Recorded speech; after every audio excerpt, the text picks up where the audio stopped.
Have you ever wondered what led to the dramatic downfall of one of America's telecom giants, Sprint?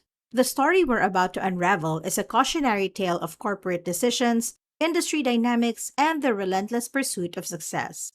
In this video, we will delve deep into the intriguing story of Sprint, once a telecommunications powerhouse that shaped how we communicate, only to witness a steady decline that ultimately led to its merger with T-Mobile. The story of Sprint's fall isn't just about a corporate giant losing its way.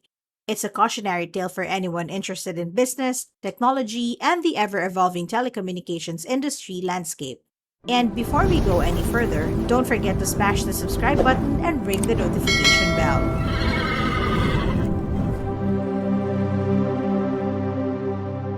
Just 1 year later, in a jaw-dropping $26 billion deal, Sprint was officially bought by their longtime competitor, T-Mobile. The twist? T-Mobile wasted no time. They swiftly ended the Sprint brand, shut down the network, and effectively, Sprint no longer exists. Yes, you heard it right. The company that had been one of the big four wireless carriers for decades, a presence throughout your entire life, simply vanished. Numerous analysts argue that without the acquisition, they were probably headed towards bankruptcy or restructuring, which would have made them a rather unwise investment. All in all, it wasn't the most favorable period for Sprint. This remarkable company can trace its origins back to the 1800s, predating Alexander Graham Bell's telephone patent. Its inception was closely tied to the railroad industry. Initially, the South Pacific Company installed telegraph lines alongside the railroad tracks to enable communication between dispatchers and engineers.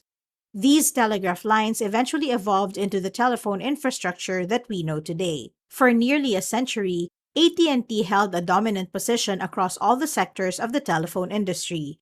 However, in the 1980s, government intervention compelled them to divest their local telephone companies, setting off a significant shakeup in the industry. In 1982, a pivotal moment in Sprint's history occurred when GTE acquired the original Sprint network.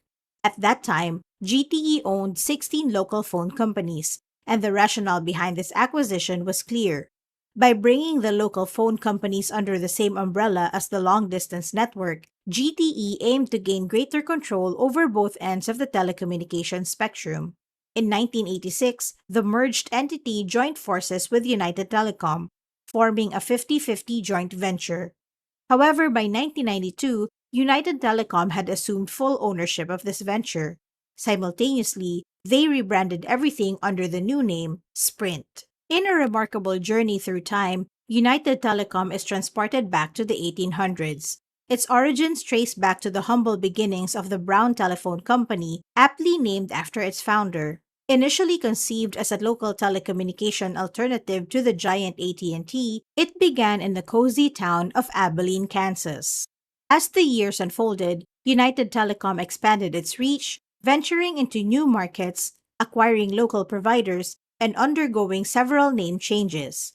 At the time of this pivotal deal, United Telecom had evolved into a formidable multi-billion-dollar corporation, and substantial investments had been channeled into developing a cutting-edge 23,000-mile fiber optic network, a testament to its commitment to providing top-tier long-distance communication services. Can you figure out what's going on here? None of these companies have achieved profitability when they decided to join forces, collectively commanding a mere 4% of the fiercely competitive US long-distance market, which remained overwhelmingly dominated by the formidable AT&T. Nevertheless, they remained undeterred, steadfastly directing their resources towards infrastructure development and business expansion, all with the hopeful vision of creating a foundation that could gradually turn the tide toward profitability. Their determination paid off as they embarked on a journey to chip away at AT&T's staggering market share, ultimately achieving their goal. By the close of the 1980s, these companies had successfully drawn in a sufficient customer base to mark a turning point towards profitability. For Sprint, their pioneering use of the fiber optic network was a significant factor in their success, a standout feature that set them apart. Notably, none of their major competitors, including AT&T, had adopted this groundbreaking technology at that time, giving Sprint a distinct advantage in the market. They unveiled a fresh logo design, incorporating horizontal lines symbolizing the essence of fiber optics. This innovative logo took center stage in a highly impactful advertising campaign. In a memorable moment, a pin was deliberately dropped beside a telephone, showcasing the remarkable capabilities of fiber optics. It emphasized how these advanced technologies enabled even the faintest sounds to be heard clearly, no matter how far they traveled along the phone line. In a significant development in 1993, Sprint and Centel merged, marking a pivotal moment in the telecommunications industry. This merger positioned them as the inaugural major corporation capable of delivering comprehensive services encompassing local, long distance, and wireless telecommunications. By the mid 2000s, Verizon Wireless and Singular, later rebranded as AT&T, had amassed substantial customer bases, each exceeding 40 million members. Singular's rapid expansion was partly due to its acquisition of T-Mobile, which significantly bolstered its subscriber numbers. In 2005, Sprint executed a noteworthy acquisition by purchasing the wireless company Nextel for $35 billion. Following this acquisition, they underwent a rebranding process, renaming the company as Sprint Nextel.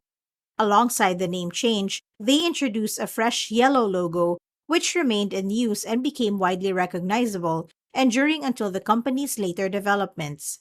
Despite the past, many people consider Sprint's acquisition of Nextel as one of the worst business decisions ever made.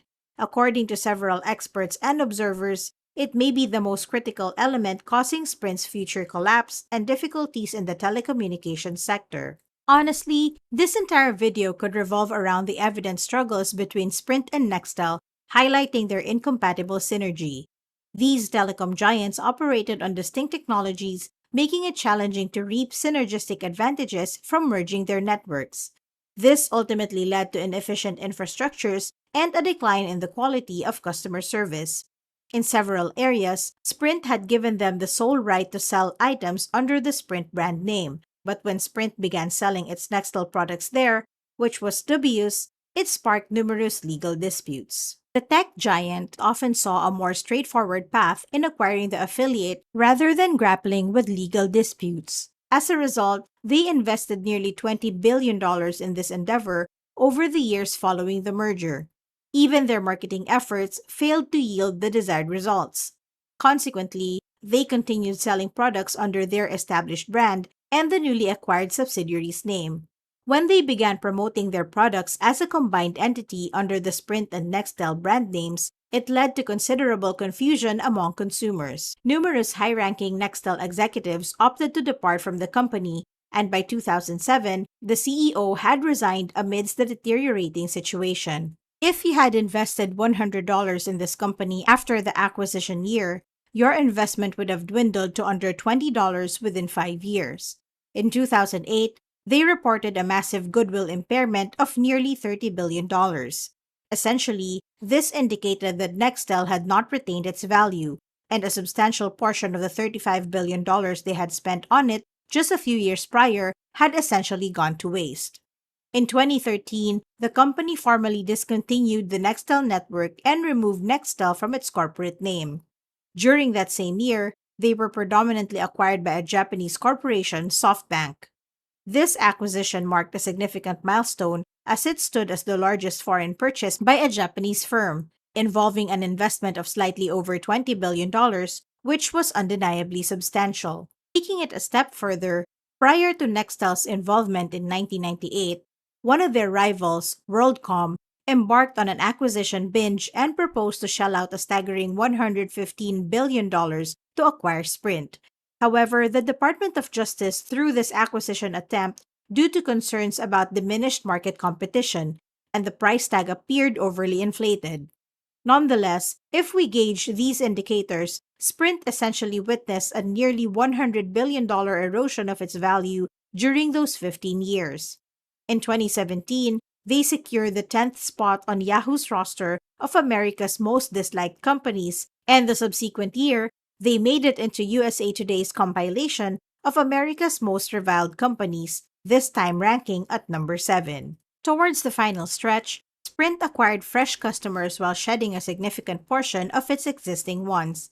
This pattern suggested they were luring in new clientele with discounts and introductory pricing, only to see them depart after those promotional periods. This approach appeared to pose considerable challenges in terms of profitability and, in the grand scheme of things, was an unsustainable way to manage a business. At this point, it should be apparent why a move like this might have been deemed necessary. Despite their impressive achievements and prominence in the long distance sector, Sprint encountered some expensive missteps during their shift to wireless technology, and these challenges proved difficult to overcome fully. So, what do you think about Sprint? Have you tried using its network? Don't hesitate to leave your comments, and don't forget to hit the subscribe button and ring the notification bell so you can stay updated with more insightful content.